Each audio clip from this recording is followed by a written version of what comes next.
काँग्रेसीचो core voter आसा तो ह्या डिफेक्शनाक लागून दुखावला, तो अनाथ जाल्लो आसा आनी ताच्यो भावना दुखावल्यात। पूण आमी काँग्रेसीच्या कार्यकर्त्यांक मेळून तांकां परतून एकटावपाचो यत्न करीत आसात, अशें काँग्रेसीचो फुडारी एल्विस गोम्स सांगता।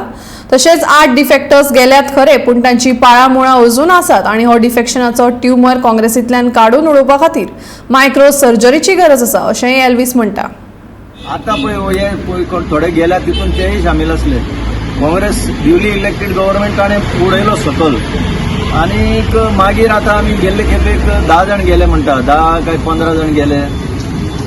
हो डिफेक्शनाचो एक कॅन्सर, हो कॅन्सर कितें जाला, हो असो वायड स्प्रेड भितर गेल्लो आसा। मदीं तेन्ना सुद्दां पर्रीकराक घात करून दिगंबर कामत अशे आयले बीजेपी सोडून, कमी प्रमाणात आसा त्या पार्टीन, पण हे सगळ्यांकच लागिल्लें आसा कटिंग अक्रॉस पॉलिटिकल लायन। ती लिडरशीप एक्चुअली पळोवपाक गेल्यार ताणें जें सांगलें पळय, ताणें दाखयलें की आमी सगळें डिफेक्शनाची एक सर्जरी करून हो ट्यूमर काडून उडयलो म्हणून, पण ताणें हे क्वॅक सगळें हांव सांगता, हे भितरल्यान ट्यूमर जे आसा ते ताची पाळां भितर गेल्लीं आनी आतां ती पाळां परती वयर सरलीं। हे पळय, हेका आतां गरज आसा काँग्रेसच्या ऑर्गनायझेशना भितर एक मायक्रो सर्जरी करून, हे पळय आसा ते डिफेक्टर 8 जाण गेले ते दिसता, अजून डिफेक्टरांची सुतां हांगा आसा, ती सगळी मायक्रो सर्जरी करून काडून काँग्रेस सारको नितळ करूनच लोकां मुखार व्हरचो पडटलो।